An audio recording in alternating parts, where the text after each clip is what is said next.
So, many people try to read Bhagavad Gita. I come across many people, they would say, oh, Swamiji, from the childhood I've been reading Bhagavad Gita.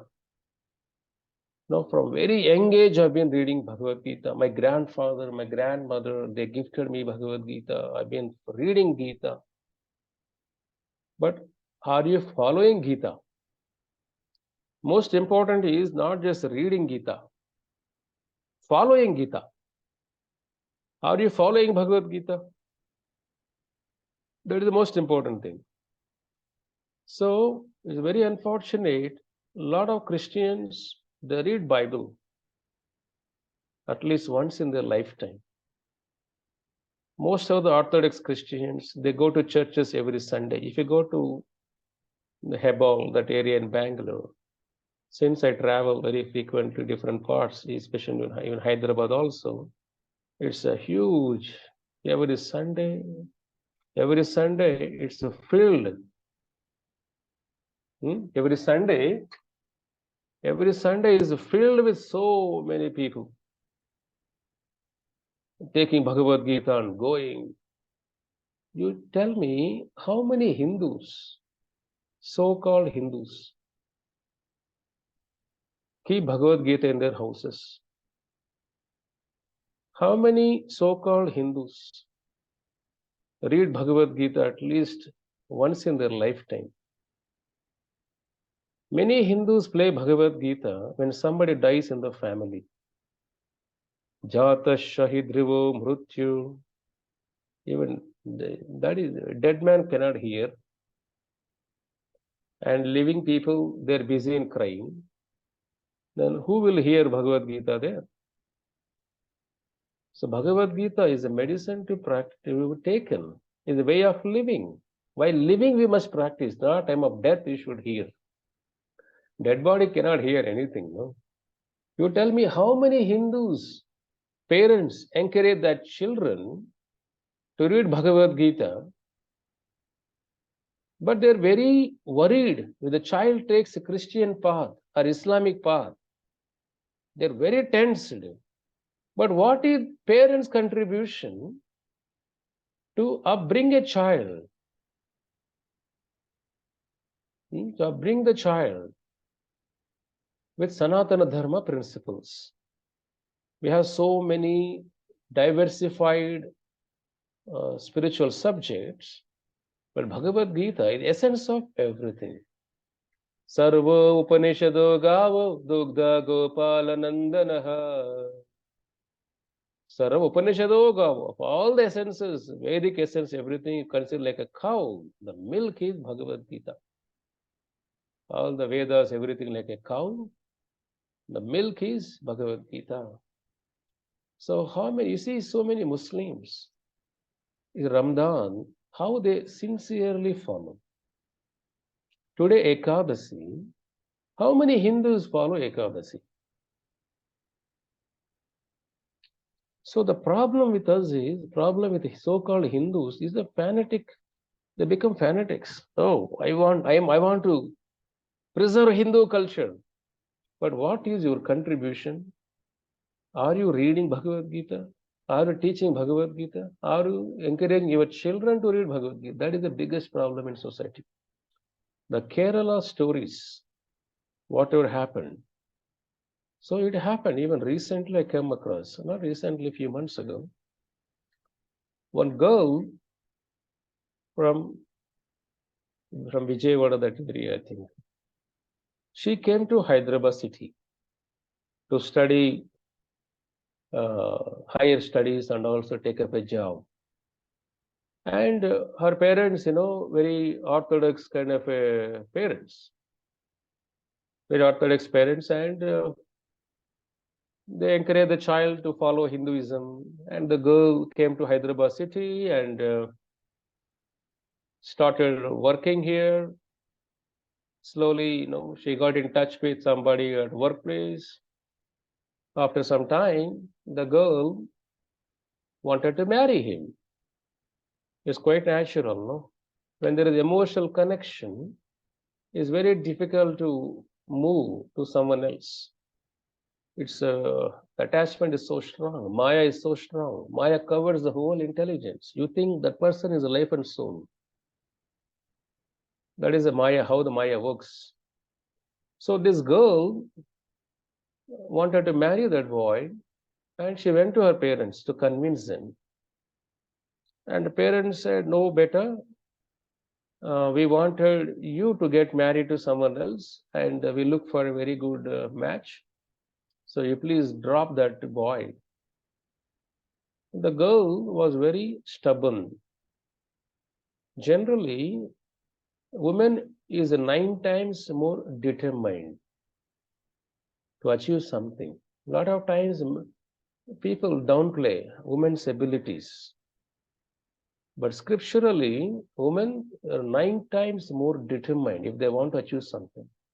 That ability is there. So, the very women empowerment is very much important.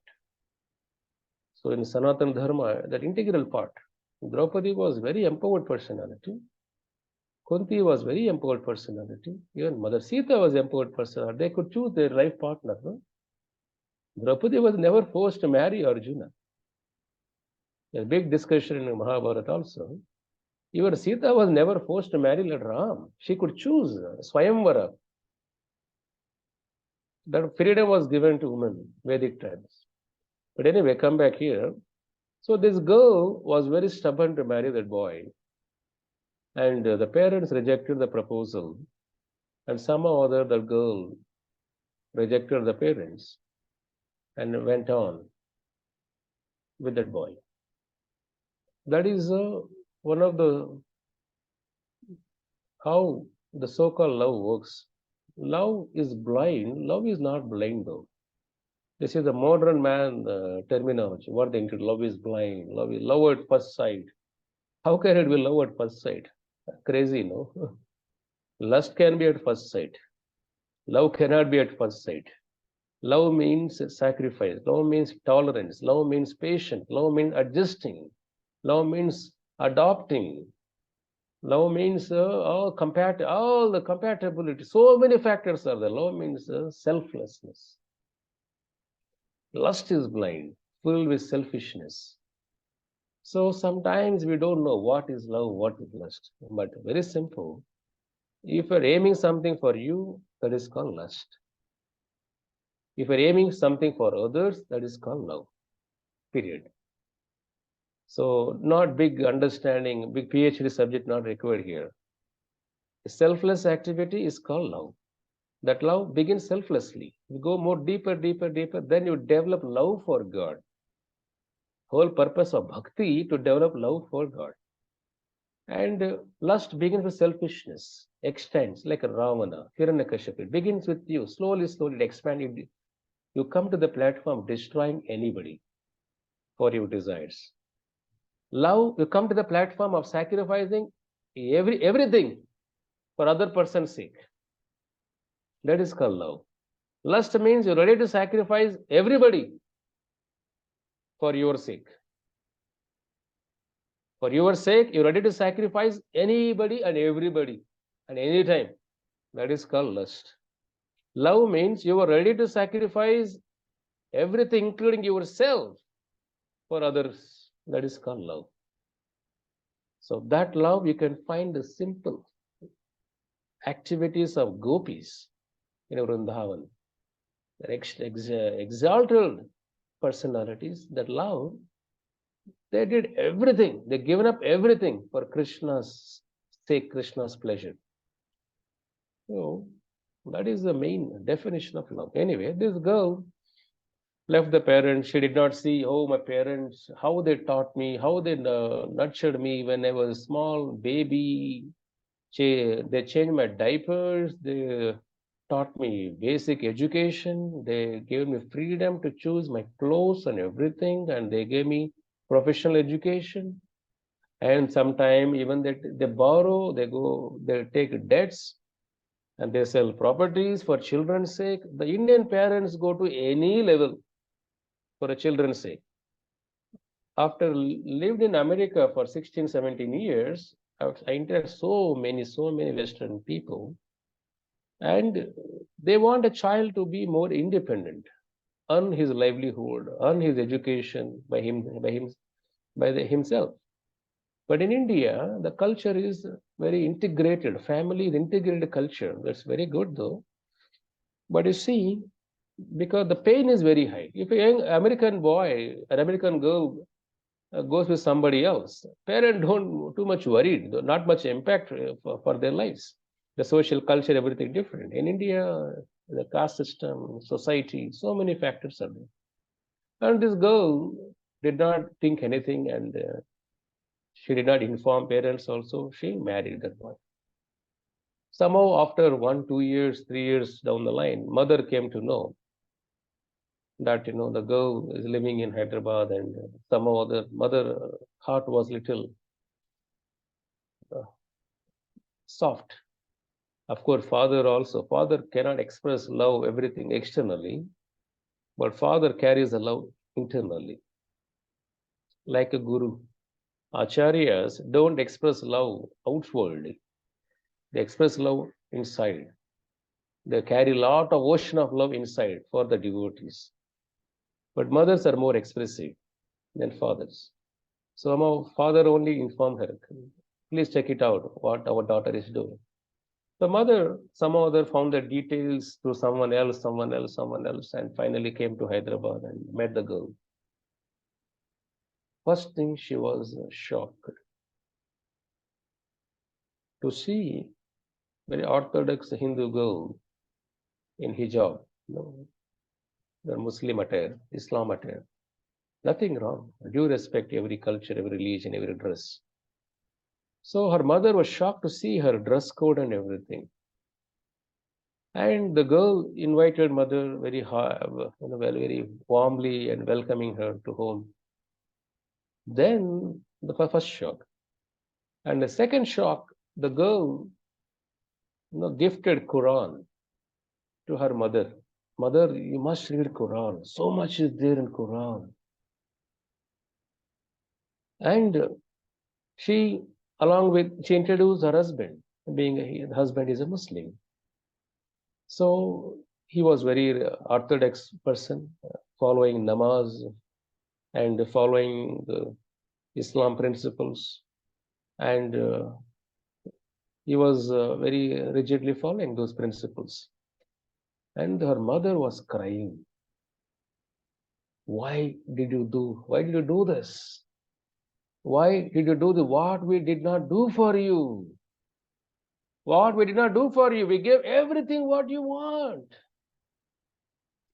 We gave you the best education. We gave you the best comfortable life within our capacity. We gave the best thing for you. But why did you do this, my dear daughter? The daughter responded, my dear mother, you never taught me our culture. You never taught me what is in Bhagavad Gita. You never taught me our scripture. You never taught me our scripture. So this man, the moment we got connected, he started explaining to me about Quran. He started explaining to me some principles of living. He started explaining to me all these dynamics to me. Then I developed interest to know more. My curiosity increased more and more and more. I want to learn more. I want to know more. So after traveling with this person for some time, I felt, oh, this is, I must take more seriously this path. Then I showed more interest. I started attending. And I went to the programs. Slowly I started going to the masjid. And really I wanted to give my life for this understanding. So he helped me a lot to understand. I lived with you for 20, 30 years, but you never taught me these basics of Bhagavad Gita. But this man, within 1 year, he taught me so many things about life. So I want to continue in this life. Please forgive me. I didn't want to change my faith. The mother was crying and weeping. This is nothing wrong following Islam. are following Bible. Nothing wrong in it. They're all messengers of God, Muhammad and Jesus Christ. Because in our scriptures, Bhavishya Purana talks about Muhammad, Prophet Muhammad. Bhavishya Purana talks about even Jesus Christ. The messengers of God, they come and they do preaching. They propagate the message of God. Nothing wrong in it. It required certain type of audience. So, but what is the problem here is not about conversion, is about without having a ground understanding of one's own culture, one's own philosophy, one's own scripture. That is the problem here. So parents do not have that understanding, children do not have that understanding. They'll become just like a ritualistic Hindu people.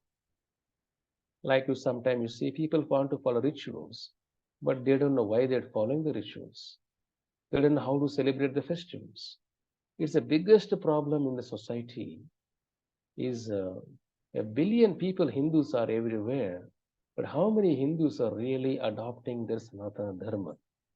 How many Hindus are really at least reading Bhagavad Gita once in their lifetime? How many Hindus are really keeping Bhagavad Gita in their homes and encouraging the children to learn and practice from very young age? Even Jewish communities, you see in America, different parts of Western world, the Jewish community, so they every weekend, so Friday, Saturday, Sunday, 3 days they don't work too much, So they go to their religious institutions and they follow silence. They read the Hebrew Bible. They read the Hebrew Bible and they pray.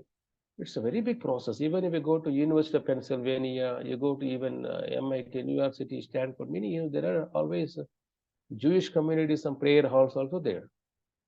People go and pray. Jewish people. Every Friday they are respected.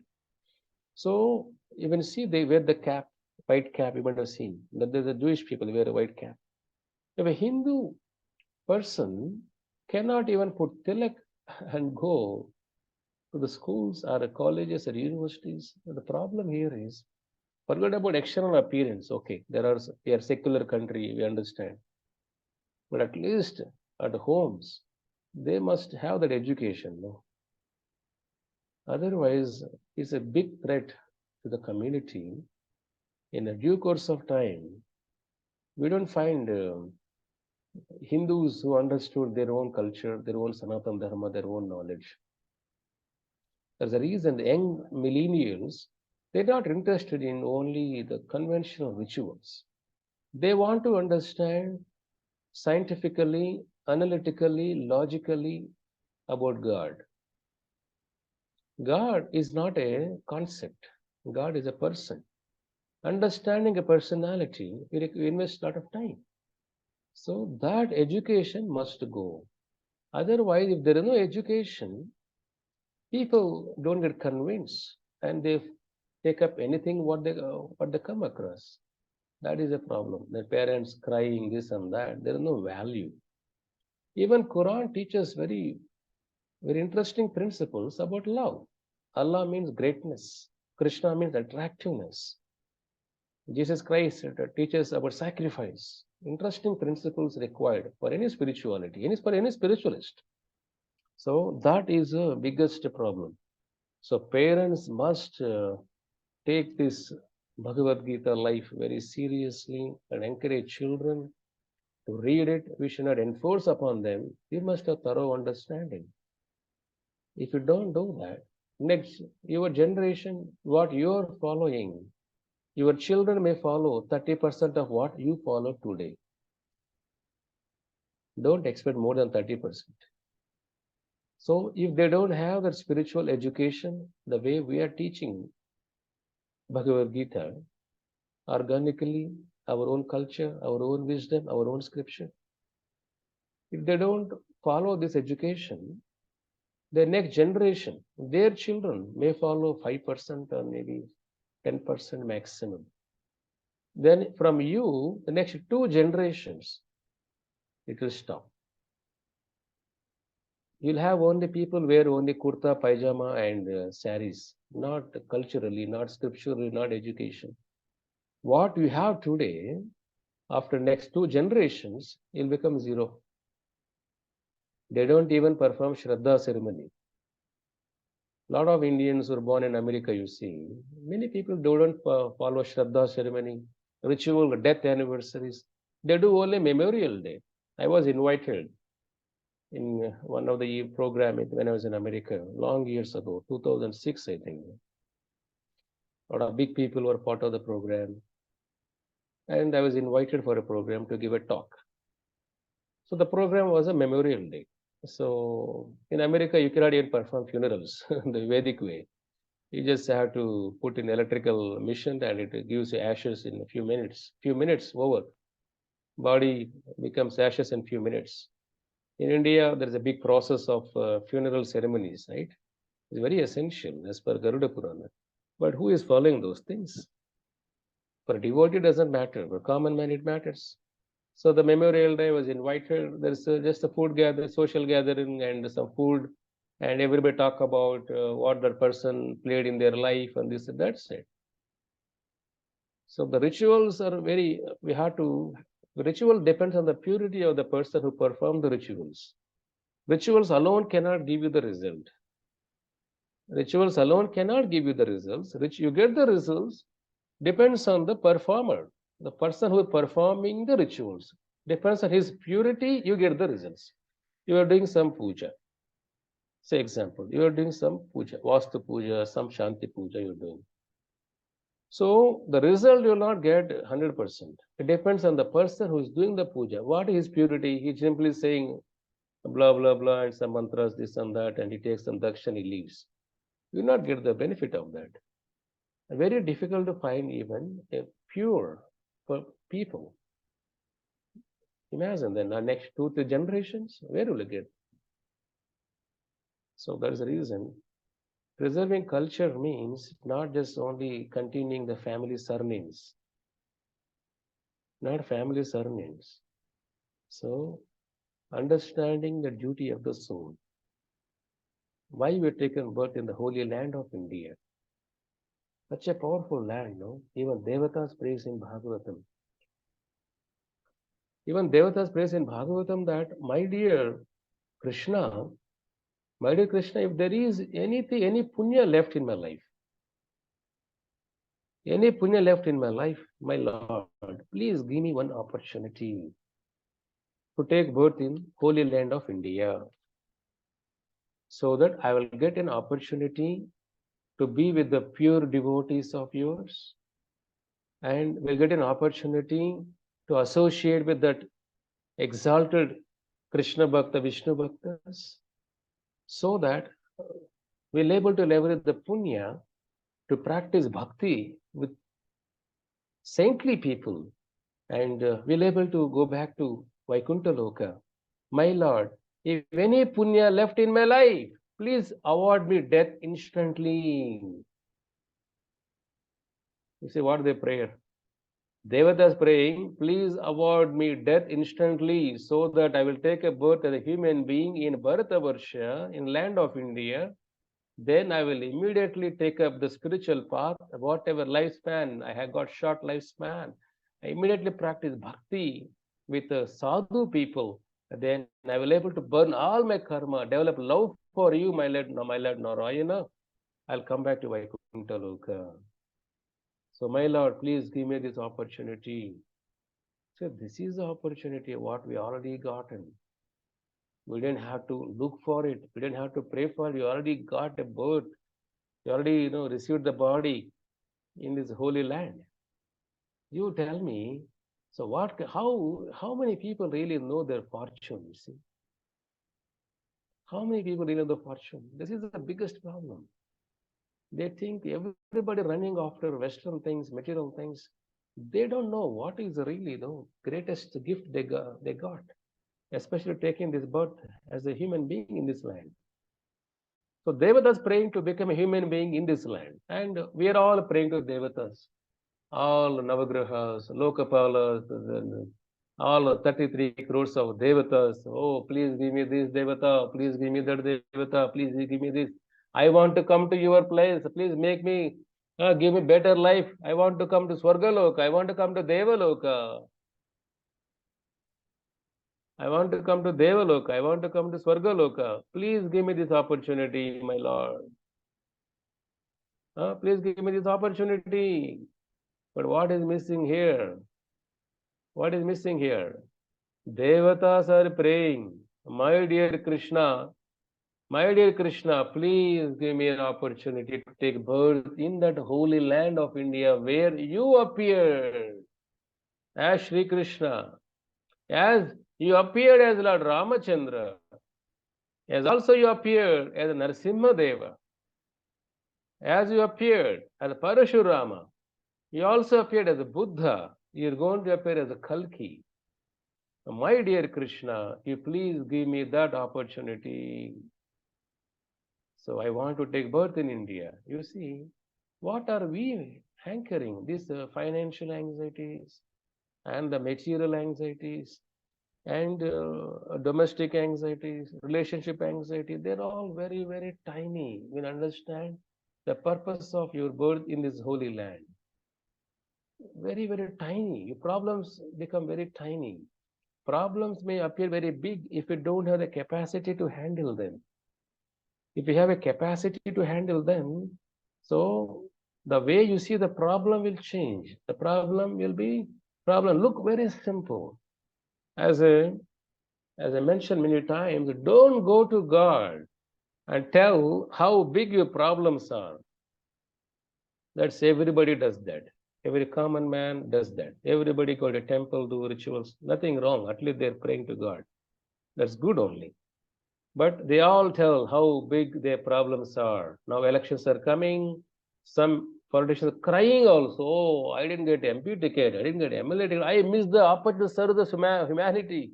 When you see the crying and everything, you feel, oh man, so much genuine people are what? So we are not crying for God. They want to serve people, really.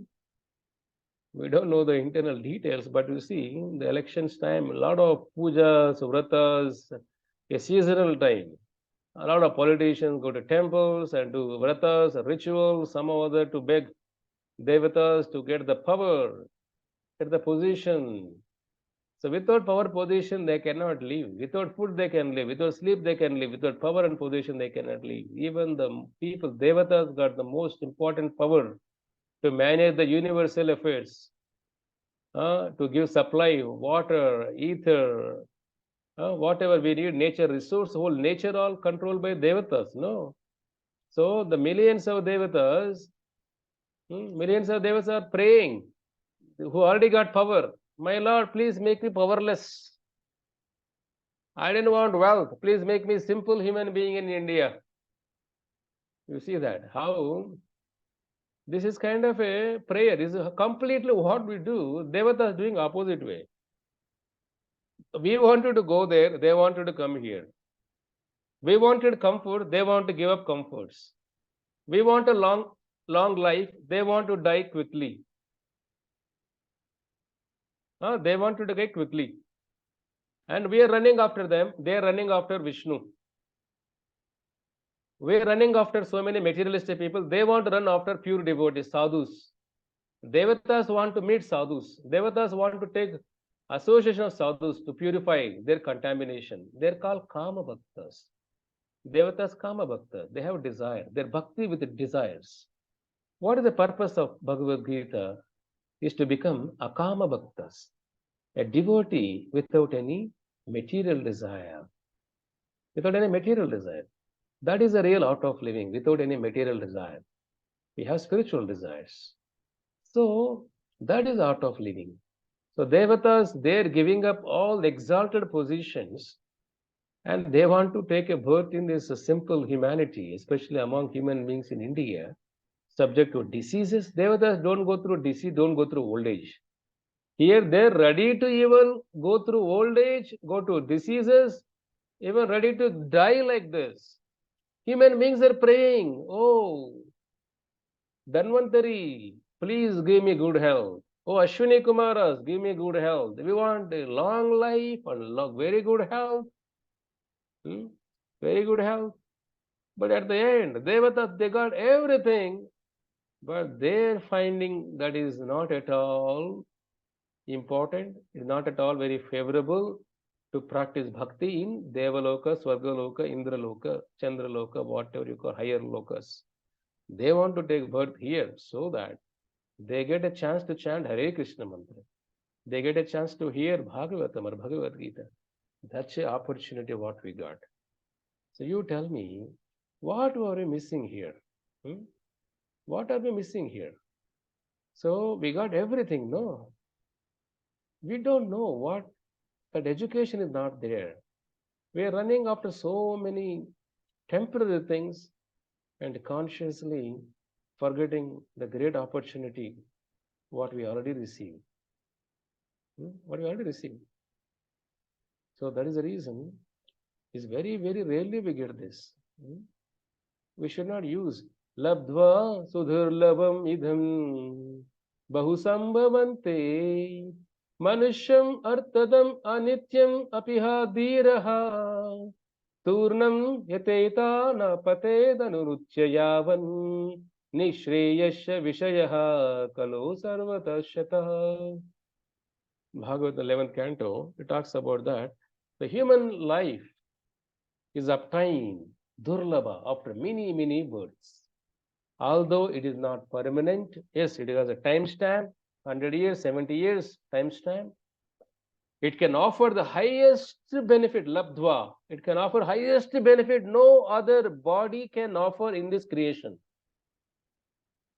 Therefore, a sober man, a grave man, intelligent man should immediately try to fulfill his life mission and attain the highest profit in this human life before death approaches. Mrityu yavan turnyan eteta na pate anu mrityu yavan. Mrityu yavan, before death approaches you, you try to get the highest nishreyasya, get the highest benefit. Then you will be the most successful human being in the planet. This is what scripture talks about it. You tell me, so how, these are all things, this is, who is teaching all these aspects? Our grandparents, parents, even socially, schools, colleges, everybody try to make you the first class materialistic man. Schools, education institutions, everything what? They want ranks and degrees. Yes, no problem. We need those education, definitely. But what is missing is that now the earning money has become very simple, very easy. See, 20, 30 years ago, to earn 1 lakh rupees monthly, it was a dream. It was a dream, no? 30 years ago, 20 years ago, earning 1 lakh salary was a dream.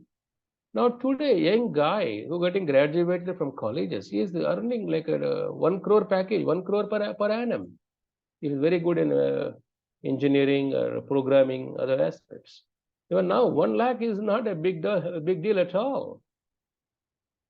You tell me, money value has come down. Values also have come down. Principles have come down.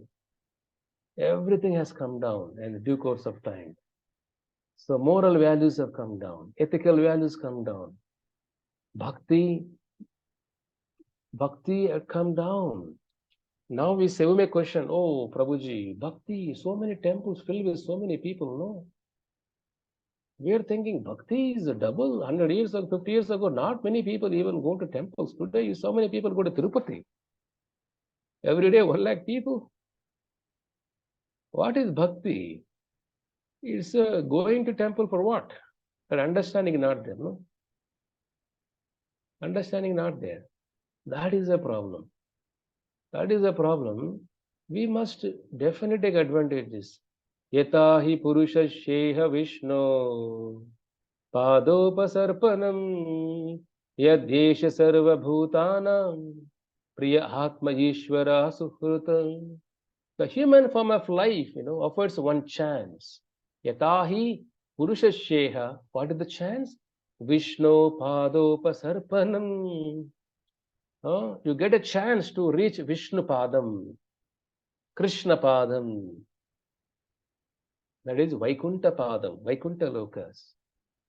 Therefore, what you have to do, every human being must engage Yada Yesha Sarva Bhutanam. Every human being, Arpanam, must engage in devotion service. Because Atma Ishvaraha Sukhrita is the best well-wisher of you. He is not a foreign man for you. Paramatma, Krishna, is that's why you have natural inclination for him, but you forgot the relationship. The bhakti is reminding you relationship. Bhakti is not a developing a new relationship with God. No. Re-establishing your relationship with God, which you have forgotten, which you have broken. So, this is not an artificial way of practicing. It's a natural condition of the soul.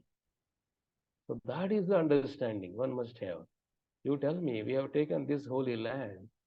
This itself the greatest boon, no? The greatest boon. The rest all complementary. If you get something, no, very dear family, this and that, and nice job, nice comforts, everything, it's a complementary. You don't have to regret too much. If you don't receive it, don't get it, that is also okay. One lifetime, no, we can tolerate, no. One lifetime, that is art we must carry. So we must take advantage of this, the human form of life, which rarely soul can get it in the material world. So we think, oh, this is very easy, the human body. Some people take it very lightly. Not at all. It's not light. So it's my suggestion, my request, all of you. So please take shelter of this Bhagavad Gita path and daily read some few words or memorize some chapters, Bhagavad Gita slokas. Teach your children, as we talked about. Otherwise, this philosophy, this everything, everybody wants the children to follow the Hindu Sanatana Dharma culture. Without knowledge, culture cannot stay long. Without knowledge, culture cannot stay long. Culture will be diluted. Even Bhagavad Gita, 4th chapter, Krishna mentioned this. O Arjuna, I am speaking this Bhagavad Gita. I am speaking this Bhagavad Gita to you because this knowledge was broken. Knowledge got lost, Arjuna. So I want to re-establish this knowledge of Bhagavad Gita. So I came here to re-establish the Bhagavad Gita knowledge. You tell me, what kind of even Krishna was saying the Bhagavad Gita was lost in due course of time. You tell me what is our so-called Hindu culture, this and that. Of course, Dharma will be there, Sanatana Dharma will be there. It's eternal. Nobody can destroy it. But the quality will come down. We're talking about the quality, not about only quantity. Quantity also important, but there is no quality. Quantity has no value. Quality matters, isn't it? Quality is very, very matters, right? So we have to take advantage of this. That's the reason Bhagavatam giving you this kind of an opportunity. Nudehamadhyan sulabham sudhurlabham plavam suklaham gurukarandaram maya anukulena nabase viritam puman bhavabdim nataresa atmaha. If you want to cross the largest ocean, you require a strong boat. The human form of life is like a very strong boat or a ship for you, by which we can cross this large ocean filled with whales and sharks and crocodiles. To cross this large ocean, this human life is an important boat for you. So you need to have the not only boat, you need to have a very good navigator who can navigate you. You need a very favorable wind to push the boat. So Krishna Upadesa or Guru Upadesa, Achar Upadesa, it creates a favorable wind for you And the guru is nothing but a spiritual master, is like a navigator, captain of the ship. The body is like a ship. Guru is the captain of the ship. Wind which push the ship. Nothing but Krishna Upadesha or Guru Upadesha, instructions, create a favorable wind for you. Now you have everything. So now the Guru adjusts the navigation according to your condition. Isn't it? He hold the steering and he push. So if you don't take this advantage of this Guru's guidance and Krishna Upadesas, even they have the powerful ship, you cannot cross the ocean. So this is the reason Devatas are praying to take birth in holy land of India. So my sincere request all of you, and make everyday Ekadasi.